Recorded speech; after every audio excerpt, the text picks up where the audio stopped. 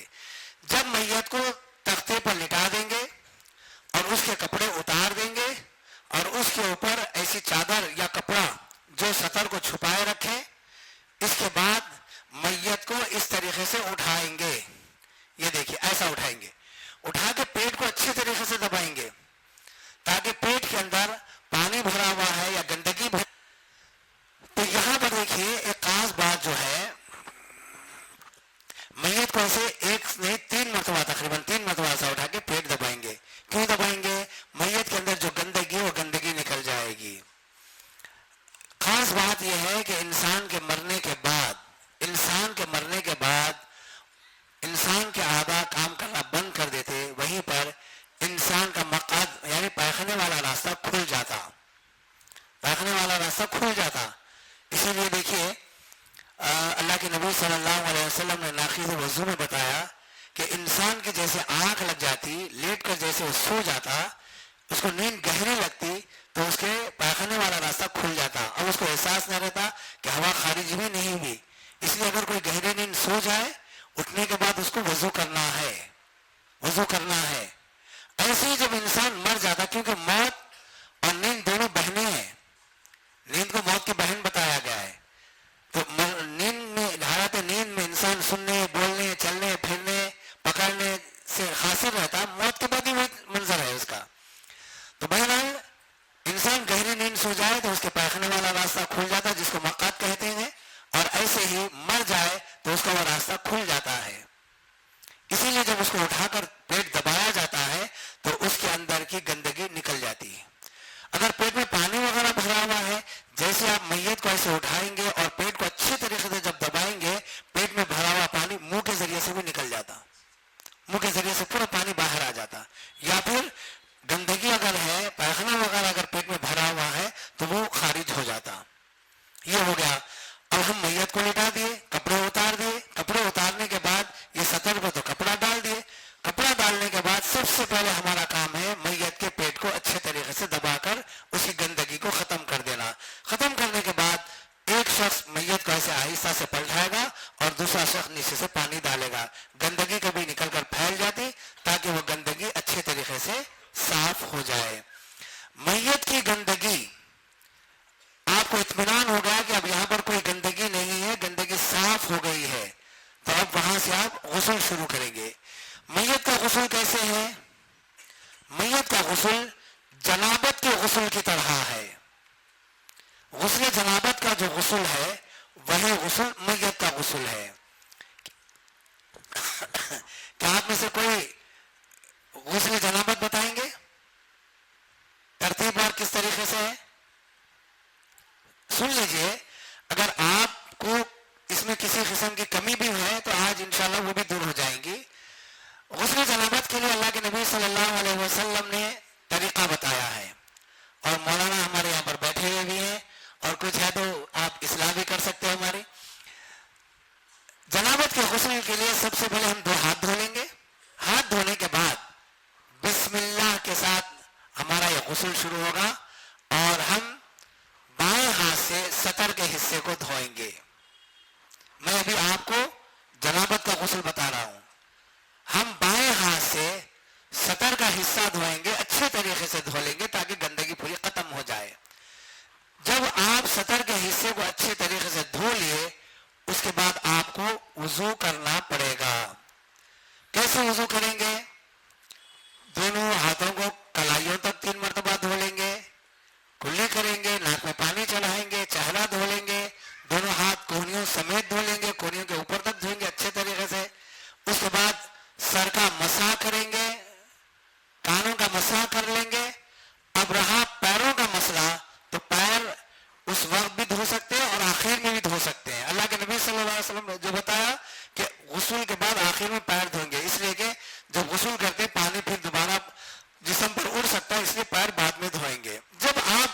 کر لیے. وضو کے بعد آپ چلو سے پانی لے کر سر پر ڈالیں گے اور سر کے بالوں کو اچھے طریقے سے بھگائیں گے.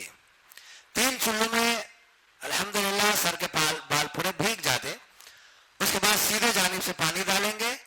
اب صابن وغیرہ جو بھی آپ لگانا چاہیے پورے جسم پر اچھے طریقے سے لگائیے اور پورے جسم پر پانی بہا لیجئے. اس کے بعد بازو ہٹ کر دونوں پیر دھو لیجئے. یہ ہے جنابت کا غسل. بس ایسا ہی غسل میت کا غسل ہے, اس میں کوئی اور طریقہ نہیں ہے.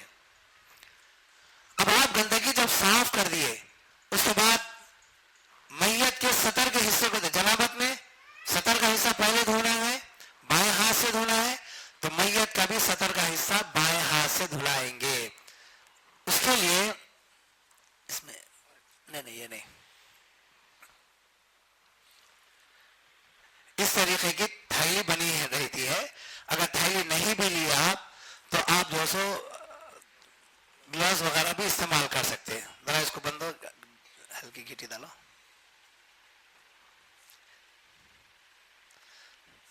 دو اگر آدمی غسل دے رہے ہیں تو بائیں ہاتھ پر اس کو باندھ لیں گے, ایک اس طرف ایک اس طرف رہیں گے, پانی ڈالیں گے اور سطر کے حصے پر پیروں کو تھوڑا سا پھیلائیں گے, سطر کے حصے پر اچھی طریقے سے رگڑیں گے. رگڑنے کے بعد پھر پانی ڈالیں گے اور ایسے میت کو پلٹائیں گے. میت کو پلٹانے کے لیے تھوڑا سا پیر پہ پیر رکھیں گے, بس اوقات میت سلپ ہوتی ہے, ایسا پلٹائیں گے میت کو, ایک جنے پکڑ لیں گے اور دوسرا آدمی پیر ایسا اٹھا کر رکھے گا اور دوسرے ہاتھ سے سطر کے پچھلے حصے کو اچھے طریقے سے صاف دھوئے گا. جب اس طریقے سے رگڑ لیں گے تو پانی ڈال کر پہلے گندگی کو بہا دیں گے, پھر اس جانب سے میت کو ایسے ہی پلٹایا جائے گا, ایسے پلٹائیں گے اور یہ پیر اٹھا کر پچھلے حصے کو اچھے طریقے سے دھوئیں گے. دھونے کے بعد پانی ڈال دیں گے. اب ہو گیا سطر کا حصہ آپ کا صاف ہو گیا, آپ صاف دھو دیے. اس تھیلی کی اب کوئی ضرورت نہیں ہے, اس کو نکال کر پھینک دیں گے. یہاں پر غسل دینے کے لیے کیسا آدمی کا انتخاب کرنا؟ غسل دینے کے لیے امانت دار آدمی کا انتخاب کرنا. جو بھی غسل دینے والا ہے وہ آدمی امانت دار ہونا. بہت سارے لوگ ادھر کی بات ادھر, ادھر کی بات ادھر لگانے والے رہتے, ایسے لوگوں کو کبھی بھی غسل دینے کے لیے نہیں بلانا. یہاں پر جب آپ غسل دینے کے لیے آئیں گے, میت کی کنڈیشن کیا ہے, اچھی حالت میں ہے, بری حالت میں ہے, گندگی بھری ہوئی ہے, نہیں جانتے, تو ایسا امانت دار آدمی ہونا جو غسل دینے کے بعد کسی کے پاس جا کر اس کی برائی بیان نہیں کرنا. بہت سارے لوگ بولتے بہت بو آ رہی تھی, بہت گندگی پھیلی, یہ سب رہتا اسی لیے تو غسل دے رہے ہم, یہ سب چیزوں کو صاف کرنے کے لیے تو غسل دیا جا رہا. ان لوگوں کے سامنے بولنے والا نہیں رہنا, امانت دار آدمی رہنا. اور دوسری بات, یہ ذمہ داری جب ہم کو ملی, یہ صرف غسل ہی نہیں ہے, یہ ایک نیکی کا کام ہے, ایک صالح عمل ہے, اس کا اجر بھی ہم کو ملنے والا ہے. تو گندگی کو صاف کرتے ہوئے کراہیت محسوس کرنا, عجیب عجیب حرکتیں کرنا, یہ سب نہیں. ایک ماں جب اپنے بچے کی گندگی صاف کرتی تو کراہیت محسوس نہیں کرتی. ماں یہ چاہتی ہے کہ میرے بیٹا گندگی کر لیا ہے, بھرا لیا ہے, پھیل گئی ہے گندگی, اس کو صاف کرنا اس کا مقصد ہوتا ہے. وہ لوگوں کے سامنے بولتے نہیں پھرتی, وہ خاموشی کے ساتھ اسی گندگی کو صاف کر دیتی ہے. جیسے ایک ماں اپنے بچے کی گندگی کو صاف کرتی, غسل دینے والا میت کی گندگی کو ایسے ہی صاف کرنا. سمجھے نہیں؟ کتنا صاف کریں گے, بہت گندگی نکل رہی, چھوڑ دو, نہیں. اچھی طرح آپ مطمئن ہو جانا کہ گندگی مکمل ختم ہو گئی ہے. جب آپ سطر کے حصے کو اچھے طریقے سے دھلا دیے, پلٹا دیے, پلٹا کر بھی پچھلا حصہ بھی دھلا دیے, اب اس کے بعد وضو کرائیں گے. غسل جنابت میں پہلے سطر کا حصہ دھونا ہے, اس کے بعد وضو کرانا ہے. وضو کرانے کے لیے سیدھا ہاتھ اور یہ بایاں ہاتھ, دو ہاتھ ہے, یہ دونوں ہاتھوں کو آپ 3 مرتبہ کلائیوں تک دھوئیں گے. پہلے یہ ہاتھ دھلا دیجئے, اس کے بعد یہ ہاتھ دھلا دیجئے. اگر دونوں ہاتھوں کو ملا کر اگر آپ دھلا سکتے ہیں تو دھلا دیجئے, اس میں کوئی حرج نہیں ہے. اب رہا مسئلہ منہ کا مسئلہ ہے, تو منہ کے اندر کلی تو ہم نہیں کرا سکتے, میت کا مسئلہ ہے, وضو میں تو کلی کرانا ضروری ہے, نہیں کرا سکتے. ایسی صورت میں منہ اگر کھلا ہے تو روئی لیں گے اور انگلی پر ایسے لپیٹیں گے اور اس کو پانی میں بھگائیں گے, اور جتنا منہ کھلا ہے اور جتنی آسانی سے ہم صفائی پانی سے ہم صفائی کریں گے. بعض لوگ کیا کرتے ہیں, منہ تھوڑا سا کھلا رہتا, ان کے منہ میں چوکڑا لگا رہتا, زبردستی جبڑے دبا کے کوشش کر کے چوکڑا نکالنے کی کوشش کرتے. نہیں, اگر آپ دیکھ رہے کہ بالکل آخری حالت میں ہے, انتقال ہونے والا ہے, میت کی حالت خراب ہے, آپ وقت سے پہلے نکال سکتے, نکال لیجئے. انتقال کے بعد زبردستی جبڑے چیرنا اور چوکڑا نکالنا اس کی ضرورت نہیں ہے. میت کو تکلیف نہیں دی جا سکتی, اس کا خاص اہتمام کرنا. اگر منہ بند ہے, پانی لیں گے, منہ کے اوپر صرف اس طریقے سے ہاتھ پھیر دیں گے, ختم. ناک کا مسئلہ ہے, روئی لیں گے, زیادہ روئی لیں گے, یہ روئی کی جو اس طریقے سے بتی بنائیں گے. بتی بنانے کے بعد اس کو پانی میں بھگو دیں گے اور ناک کے سوراخ میں ڈال کر اچھی طریقے سے اس کو پھرائیں گے. یہ جیسے اندر جا کر رکے گی اور کچی رہے گی, پوری گندگی نکل کر آ جائے گی. بسا اوقات ناک صاف ہوتی, بسا اوقات ناک گندی ہو سکتی, تو آپ پانی اس میں زیادہ ڈبائیے اور دوسری روئی لیجیے, پھر سے اس کو کیجیے. ایک ایک سوراخ میں 3 مرتبہ آپ پھرا سکتے تاکہ گندگی نکل جائے. اس کے بعد بھی اگر کوئی گندگی ہے تو آپ اس کو مزید بھی صاف کر سکتے ہیں, لیکن 3 مرتبہ ایک ایک سوراخ میں روئی کو بھگو کر صاف کرنا ضروری ہے. بالکل صاف ستھری میت ہے, ایک ہی مرتبہ آپ گھما کر نکال دیا روئی, کافی ہے, کوئی گندگی نہیں تو کافی ہے. اس کے بعد پانی لیں گے, چہرے پر ڈال کر 3 مرتبہ چہرہ دھلائیں گے. پھر اس کے بعد سیدھے ہاتھ کو کونی سمیت دھلائیں گے. یہ کونی ہے, یہ کونی سمیت کونی کے ساتھ یہاں تک آ جانا, کونی بھی دھل جانا مکمل. عام طور پر کونی تک دھونا, کونی تک نہیں دھونا ہے, کونی سمیت دھونا ہے, یعنی کونی بھی دھل جانا, کونی بھی دھل جانا. کونی تک بولے تو یہاں تک آ جاتا, اس کے بعد کونی آتی, کونی سمیت یہاں تک. یہ 3 مرتبہ سیدھا ہاتھ, 3 مرتبہ بایاں ہاتھ, پھر اس کے بعد سر کا مسح کریں گے اور کانوں کا مسح اس طریقے سے کر دیں گے. یہ ہوگا کان صفائی. اب رہا مسئلہ پیر دھونا ہے, تو اسی وقت آپ پیر کو دھلا سکتے یا آخر میں پیر کو دھلا سکتے. جب آپ وضو کرا دیے, دیکھیے میت کو لا کر رکھے, میت کو رکھنے کے بعد اس کے کپڑے آپ اتارے, کپڑے اتارنے کے بعد میت کو اٹھا کر 3 مرتبہ پیٹ دبا کر گندگی صاف کر دیے. گندگی صاف ہونے کے بعد آپ پہلے سطر کا حصہ دھلائے, اس کے بعد وضو کرا دیے. اب سر پر سیدھے جانب سے پانی ڈالیں گے, پورے جسم پر پانی بہائیں گے.